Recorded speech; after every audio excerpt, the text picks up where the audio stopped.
Oh, right. I hit the go live button.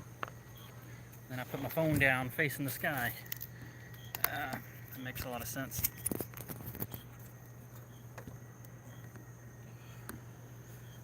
All right.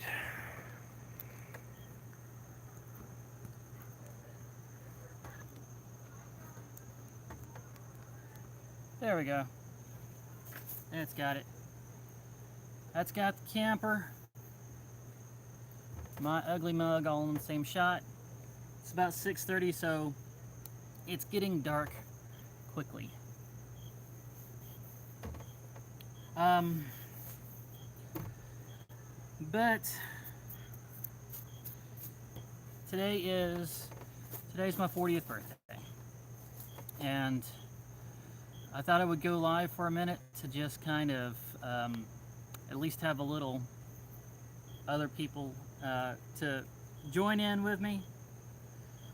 My sister, my sister's birthday Monday. Hey Tony, how you doing? I was just talking to Tony on the phone. All right, so 9 people.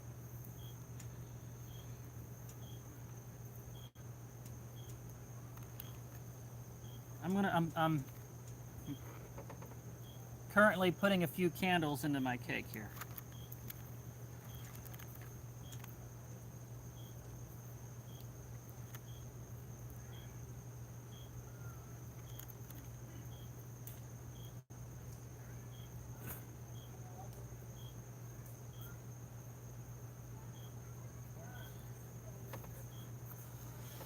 All right.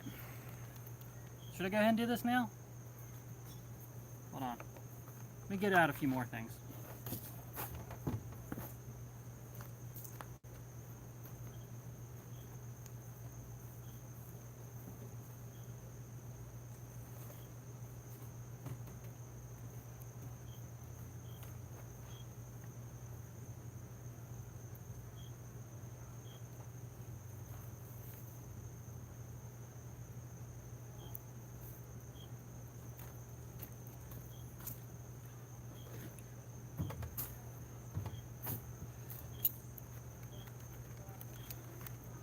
Now, I found these birthday candles in with my cleaning supplies. And for the life of me, I cannot remember when or why I bought these.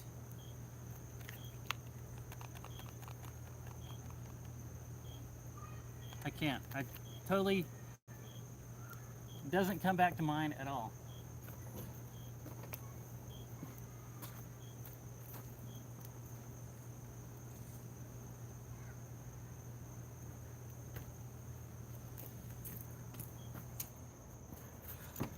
But anyway, okay guys, it is getting dark rapidly, so let's go ahead and do this.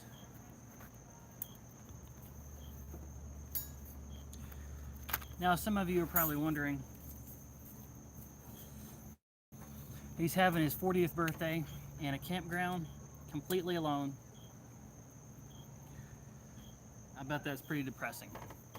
Well, not really, because I have my parents, of course, and my family is going giving me calls and texts and everything, let me know that they're thinking about me. Also, last year on my 39th birthday, my best friend actually threw me a surprise party. That was like, it was low, and she put the surprise party in her camper, and it had like cake and whipped cream and pudding and everything. We had games, friends over, all that stuff, and I felt very special from that. But this year, it just didn't work out where I could do that because I got this opportunity to work at the Swamp Cabbage Festival, and so instead of being in a spot where I'm right with my friends, I chose to go make some money. So I put money ahead of, being alone. What I'm trying to say is, being alone on my birthday like this was my own choice. Okay, so I'm okay. Other than my little buddy not being here, which is still pretty sad. I really would have liked for him to have been here. And I'm talking about Nestor, of course. Still missing him. And anyway, so for my 40th birthday, I decided, because a lot of you know that at the beginning of 2020, I tried to, ever since then, I've been trying to go a lot more healthy. I haven't done the junk food tasting videos anymore. Been trying to stay health conscious, off of sodas and Debbie cakes and donuts and all that stuff. Just completely off of all that ever since the beginning of 2020. But today it's my 40th, so I'm calling it my cheat day. So I'm allowing myself some indulgences today. And so the cake I ended up getting was this. It's just the generic, the original cheesecake. That's all it is. There's no strawberries or anything in it. It's just original cheesecake. So I'm going to go ahead and light it up now.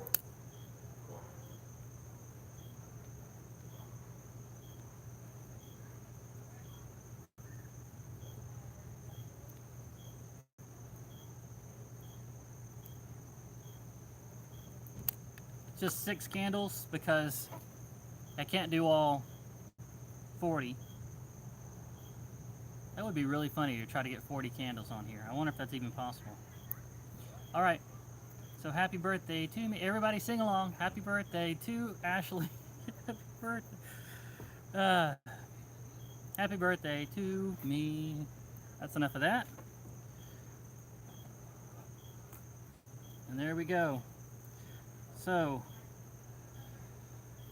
I'm going to have original cheesecake for my birthday.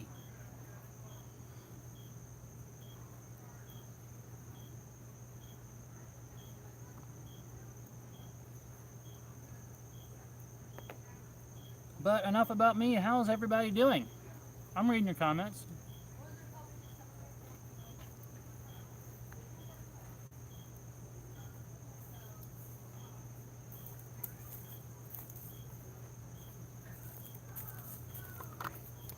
Okay, now,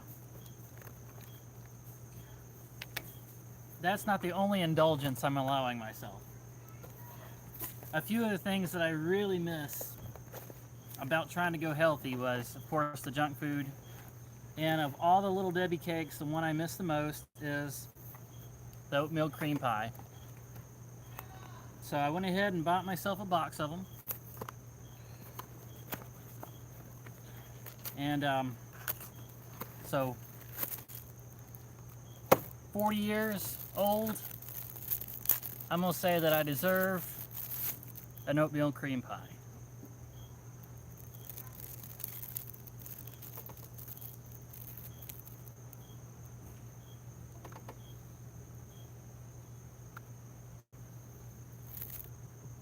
It's just as good as I remember. Also, I bought a box of Girl Scout cookies because it's Girl Scout cookie season. This one is the peanut butter. It's called peanut butter. It's called Tagalongs. Bought a box of Tagalongs. And I'm going to allow myself one soda. I went with A&W root beer because it's caffeine free. I wanted to be able to sleep tonight because I am working in the morning. Cheers to all of you. 40 years alive on the planet.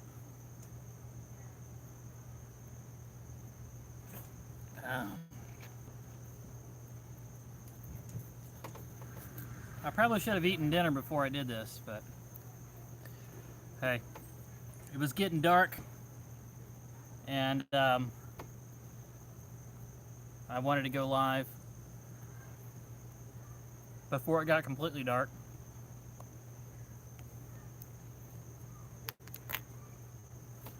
I got something I can do about that, though. Hold on a second, guys.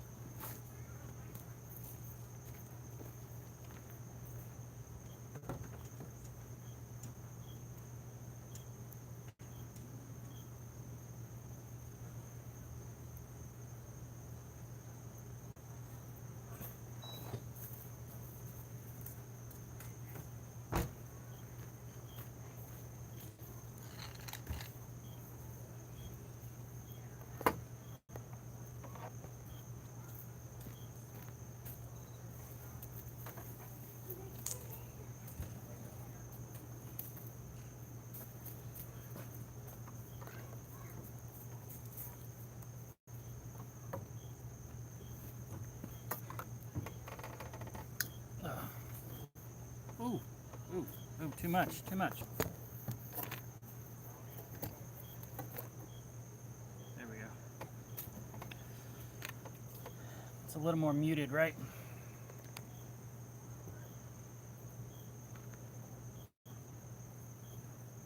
Well, thank you, Carrie. How you doing?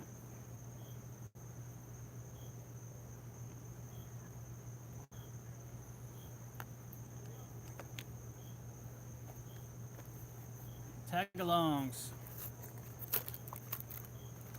You know what? I might as well close up my camper because mosquitoes might get in there.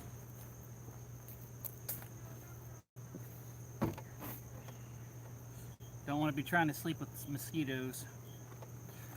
Okay, so tomorrow I am doing the Swamp Cabbage Festival, which is...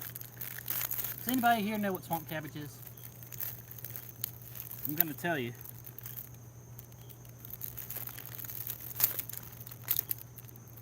Tag along. Oh, it's a little melty. Look at that, it's a little melty. You have to put that box in the refrigerator.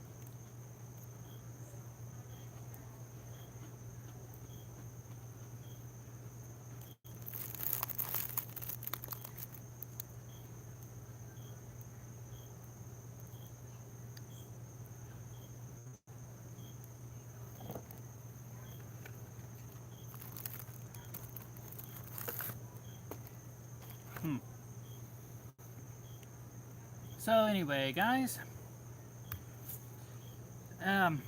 one of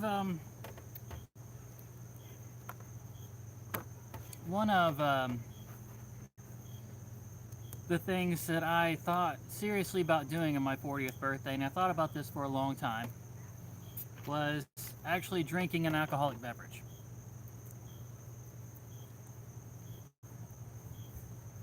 A sugar high. Yeah. I had one tag along. I'm going to leave it at that. I'm putting this in the fridge. As a matter of fact, I'm going to go ahead and drop this and put this in the refrigerator.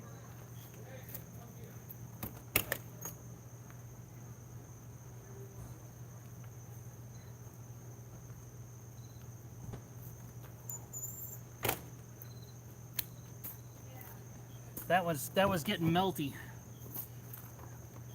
Okay, so I've...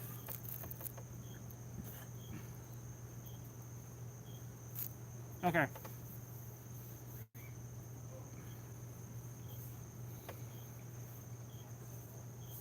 Anyway, yes, I've gone 40 years so far without having an alcoholic beverage. Actually, you know what? That's not 100% true. Because I did try a spoonful of wine slushy once. I did go to a communion once that had alcoholic, like the little shot that you take was actually wine, actual real wine. And there was one time, at medieval times, it's the giant dinner theater, medieval dinner theater show. And I can't remember who it was, but I ended up trying a sip of something. It was some kind of lager or something. So there's been 3 times when I had a sip, a little drink of an alcoholic beverage in my life. And all 3 times I really liked it. But I have avoided ever like really drinking anything alcoholic because there is some alcoholics on my mom's side of the family, and so that alcoholic, that addictive personality, I know that kind of thing runs in families. Not only that, but you know, my parents never drank when I was growing up. It was something that was really frowned on. Now, I've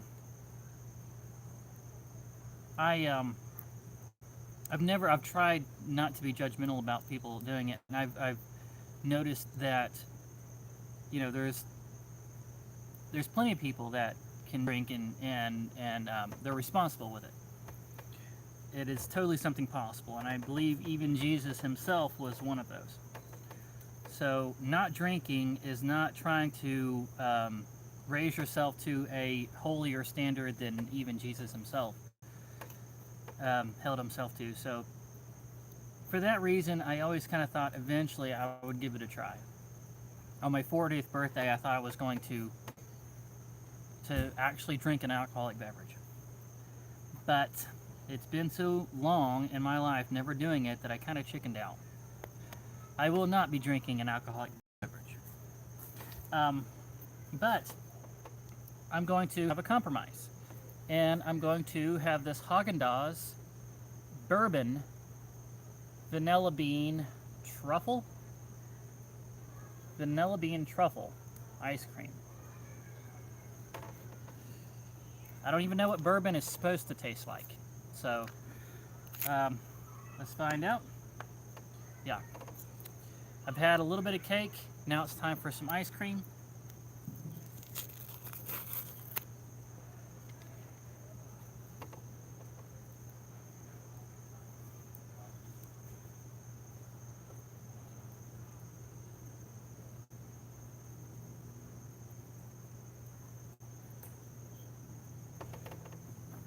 Can't say I like that too much. Bourbon. Is that what bourbon's supposed to taste like? It tastes like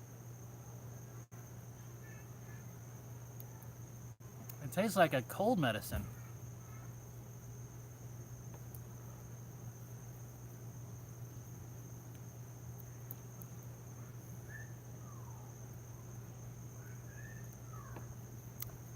I mean, it's okay. Little truffles in there are not bad. This doesn't... There is non-alcoholic beer. I didn't think about that. I guess I could have drank one of those for my birthday. But no.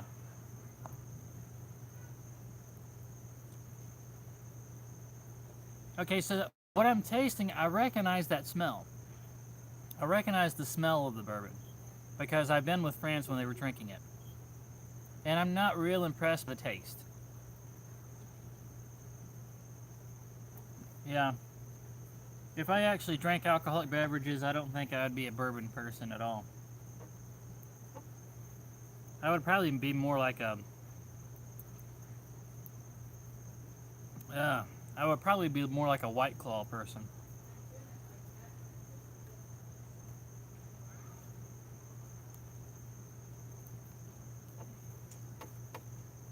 I can't seem to stop eating it though. My freezer is so small that I can't really fit this in there, so it's already kind of melty from the drive, and I wasn't able to put it in the freezer, so I'm gonna have to finish this off tonight. Anyway, so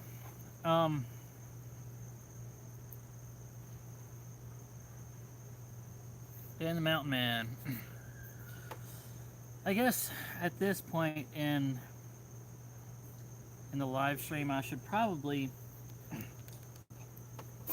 do some reflecting about being alive 40 years and the things that I've learned.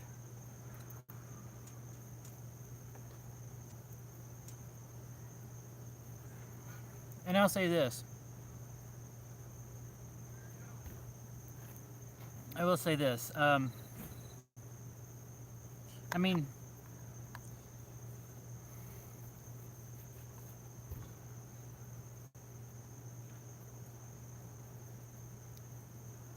the process of growing old has been kind of, to me,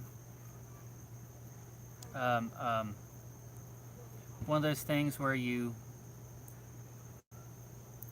know, when you're in your 20s and your teens, you have this feeling like you could do anything, and realistically you can, but at the same time you kind of know back here what your limitations are.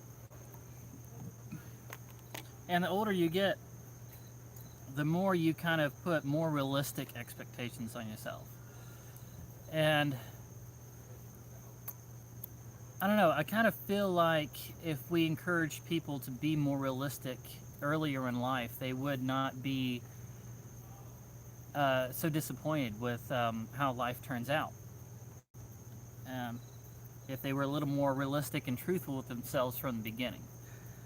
That's one of the things that I've learned from being alive this long, being around for 40 years. Um, Another thing is this. Uh, when you're in your teens and even your early 20s, everything seems to matter so much. You know, um, every time that um, every time that you lose a job because of some kind of weird circumstance or a person that you can't get along with, every time you lose a friend, every time you have a confrontation or a disagreement or um, a family member dies or something like that. Um, that's a bad example, a family member dying, because that's always a big deal, no matter what time of life you're in. But you know what I'm saying. The drama and the angst that boils and stirs around in a young adult, in a teenager to a young adult, is tumultuous. It's torture. A lot of times, it's torture. But the older that you get, the more that smooths out, and you mellow out, and you start to realize what's actually important and what isn't. And and when I say you start to realize what's more important, that's when you start putting more value in your relationships with your friends, your family especially. Um, you start cherishing your time that you have with your pets and with your loved ones, and and that becomes a lot more important to you. When you're a teenager, you want to get away from your family. When you're a teenager, they're just embarrassing, and you value, you know, what your peers think about you, what the other people at school think about you, what your people, you know, the other people in the youth group at church think about you. It's so important to you. That is like the most important thing. It's stomp on your heart. Oh my goodness, I can't believe I didn't notice I had a stain on my sleeve, and I walked into the youth group service with a stain on my sleeve. Oh goodness, I better change churches. It's so important. But the older you get, the more you realize a lot of that doesn't matter. Most of those people don't even remember any of that stuff, and what really matters are the people in your family, the people that care about you. You start to value relationships more. And I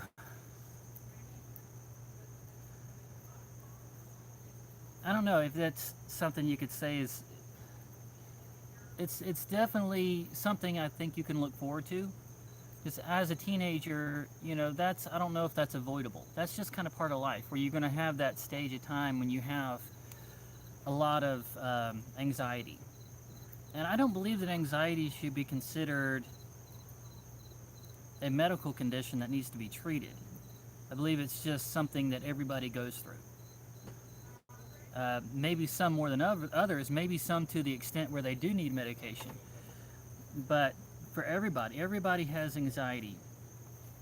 And when you're a teenager and you're in your early 20s and you're getting older, you know, you're putting value in really trivial things. And you start to realize that. Try going through that part of your life in your 20s and early 30s. Yeah. So everything is so important and scary and big, and you feel like you're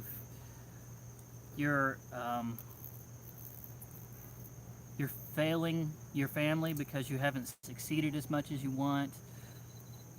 You feel like a failure because, you know, you've put all these high goals in your life and you weren't realistic about them and you failed at them, and now you're beating yourself up, and you hate that you never got into that class that you wanted to or that college that you wanted to, and you don't feel like the job that you finally got into was the one that you dreamed of when you were a kid. and that anxiety and that turmoil that rolls around in there. Just know that the older that you get, the more that smooths out, and the more that you stop caring. A lot of people say that. Just stop caring. Don't worry about what they think of you. Don't care about what they think of you. But you can't help it. You do. You're gonna care about what they think of you. But just know that the older that you get, the more it really does stop mattering to you what other people think of you. Just go to a workout gym, okay? Or some kind of resort or a beach or something like that. Look at the guys that'll just strip off and shower or wear a tiny bathing suit and no towel wrapped around them, and they do not care. You know who it's going to be? It's going to be the guys up in their 60s, because they have reached that age where they just don't care anymore. It doesn't matter. They've realized what that stranger down the beach thinks about them doesn't matter. They don't care. They have no F's left to give. And that's a very freeing thing. The older that you get, the more you start to realize this. Yeah, just know that does come. That does come. And you don't need to drug yourself up and make yourself all dependent on some chemicals in order to get to that point. All you need to do is just give yourself some time, and you'll age out of it.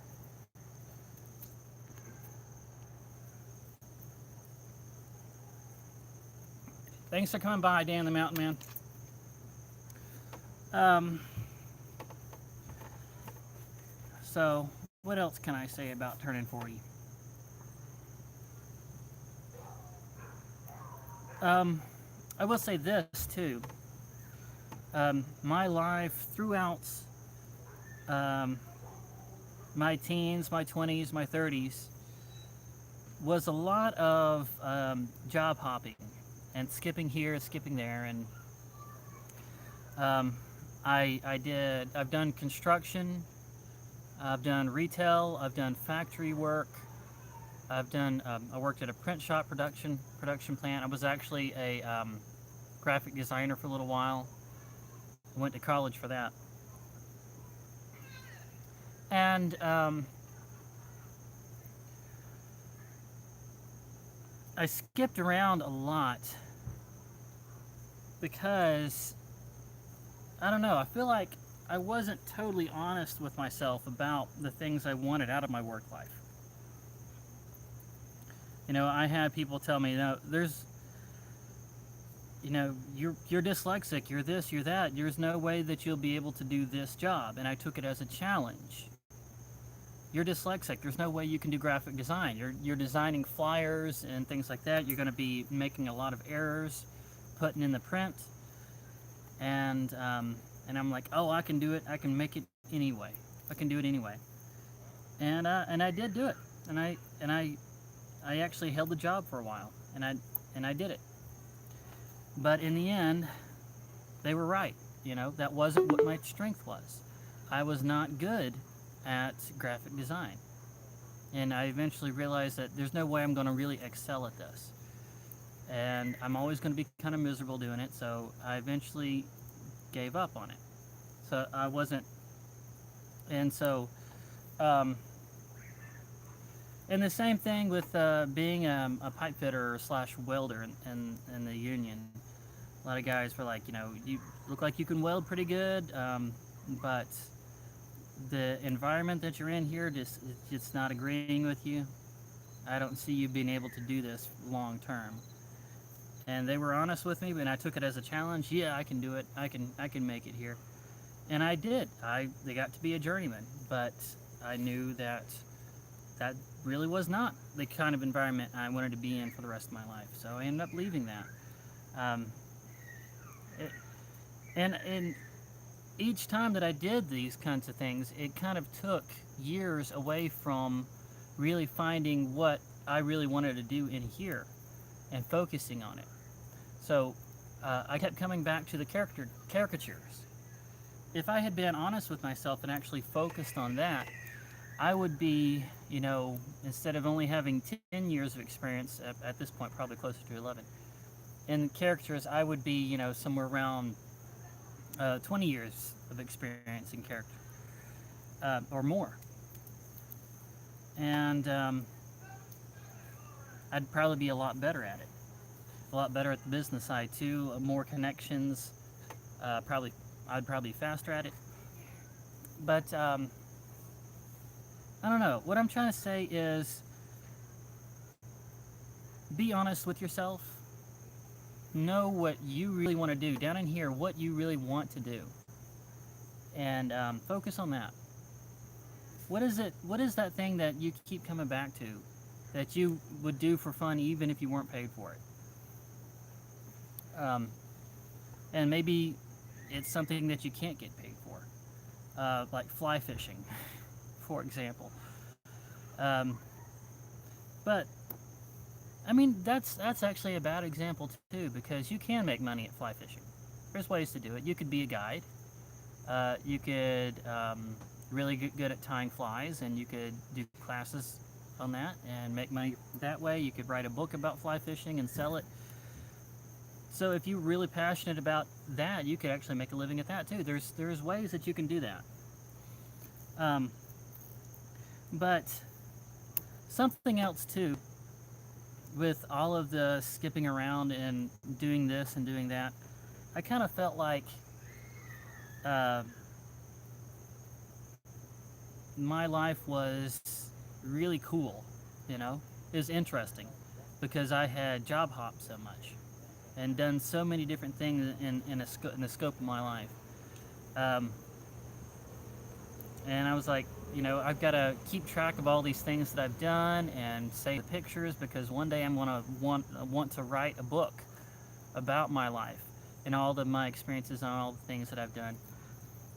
And I've come to realize that as weird and as job hoppy and adventurous as my life has been, it's really nothing compared to what a lot of other people live. There's a lot of other people that have gone to and worked in other countries, and done more different kinds of jobs than I have, and they don't think that they need to write a book about their life. Just the thought that I had that idea is kind of pretentious, really. My life, realistically, wasn't all that exciting. It wasn't, relatively speaking, it really wasn't a whole lot of anything. Wasn't really all that special. Because, I mean, I've talked to tons of people that had time in the Peace Corps and time in the military, and they traveled abroad or studied abroad and went to college and did all of these things, and I'll tell them, you know, you need to write a book about your life experience, and they don't feel like it would be all that interesting to write a book about their life experience. And I'm like, this is your life up here, this is mine way down here, and here I thought I needed to write a book about my life. It's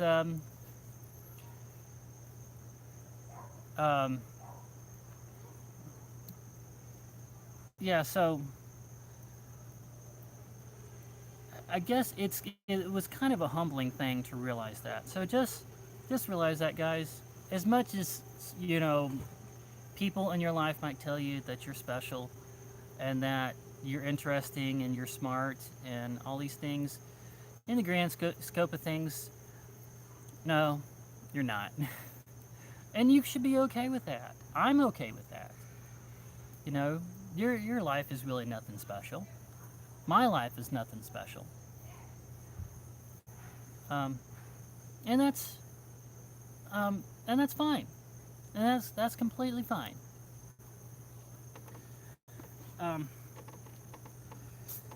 I think, what's his name? Rush Limbaugh. There was a quote from Rush Limbaugh, and he just died at 70 years old. Just, I think, last week. But there was a quote, there was something that he said that really stuck with me, and it was this: as much as people chase after fame, They want to be famous. I want to be famous. I want to be famous.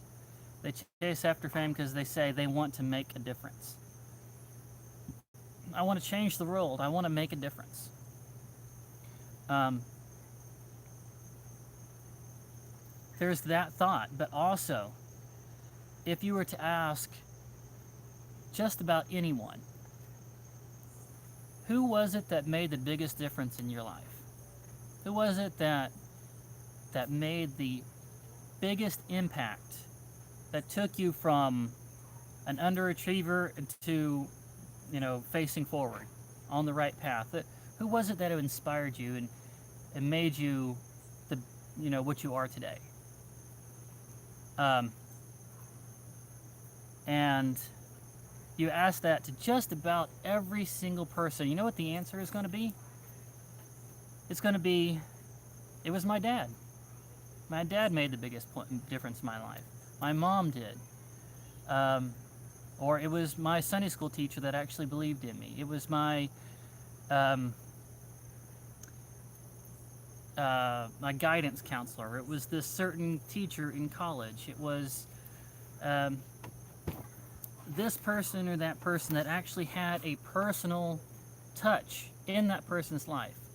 Somebody that actually took the time to sit across the table from someone and said, let's talk. There's some things you need to change. I think you should do this. Or that person that actually picked that person up and gave them help. It's going to be that person that had the personal touch, that actually knew that person personally. Okay, so those are the ones that are out there making the difference. It's not the famous person. Every once in a while you'll hear somebody say, "Oh, it was, Abraham Lincoln that really inspired me made me who I am," but not typically. That's somebody in a history book, and yes, he was a real person. But no, the person that makes the biggest difference is the one that actually cares about you, the one that actually cares about you and has that personal touch. In other words, family members. You're a family member. You've got people that you care about, that you've picked up when they're down, that you've called them and tried to cheer them up. You guys, all of you, y'all are the ones that make the difference. Y'all are the ones that make the world a better place. It's not the famous person. It's not the special person. It's not the person that wrote the books. It's you. It's the common person. It's the salt of the earth. It's when you give somebody a hug when they're down. It's when you cheer up that family member. It's when you go to a person in your church that's grieving and bring them a hot meal. It's when you see that student in your class that's struggling and you give them that extra attention. It's when you actually tell a kid that is down on themselves, you say, "I believe in you. I've seen your abilities. I know that you can do it." That's the person that makes the difference. It's not the famous person. It's not the special person. It's not the big hoity-toity person that you see in the movies that's making $1 million for pretending to be someone. No, it's you. You're the ones making the difference. So just remember that. Yeah. So, that's something that I've come to realize in my life. You don't need to be special. You just need to be a good person, somebody that reaches out and cheers up people and does not selfish and doesn't just think about themselves. That's all you need to be. You don't need to be muscular. You don't need to be good looking. No, all you need to be is a decent human being. And you make the difference. That's one of the biggest lessons that I've learned in my 40 years. And that's something that you all can take away from this little live stream. Oh, we've already gone on to 41 minutes. So what am I missing here? It's the support of the non-popular people that makes starts. That's true.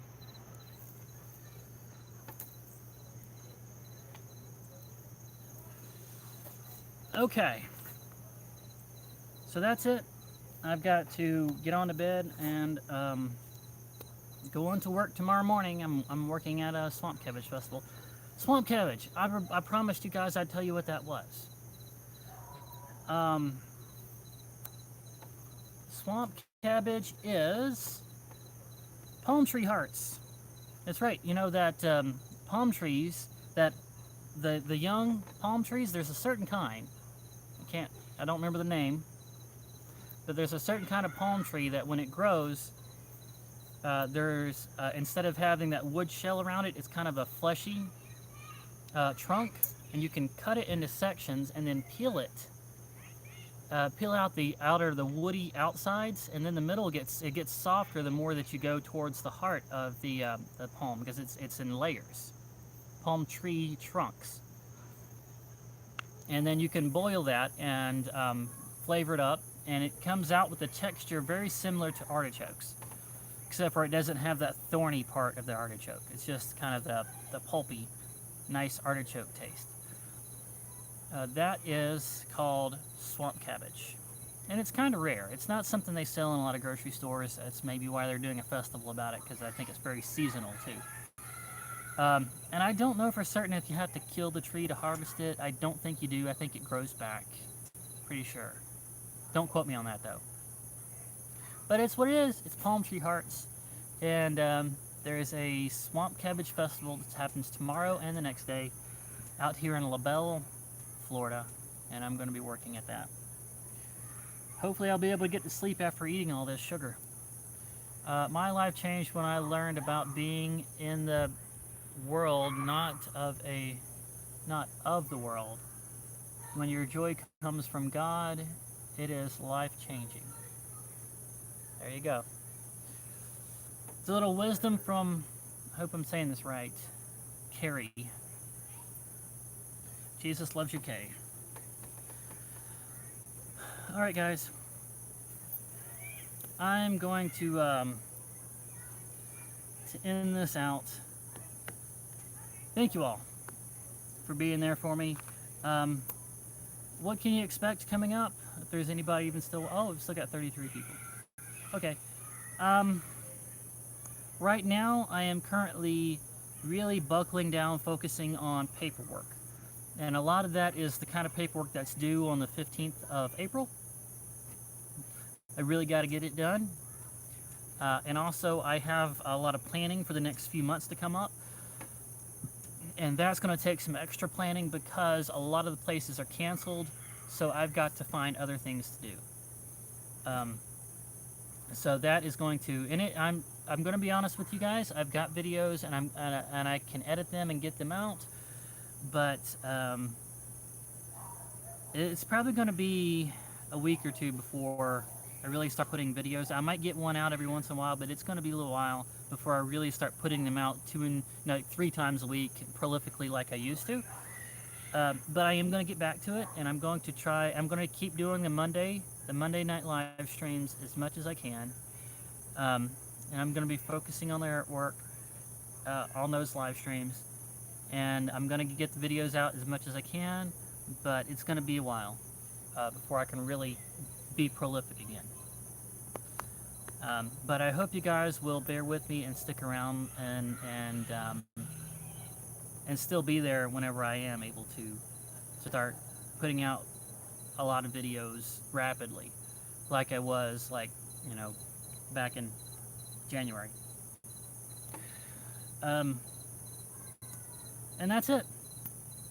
Thank you all so very much. One last bite of cheesecake.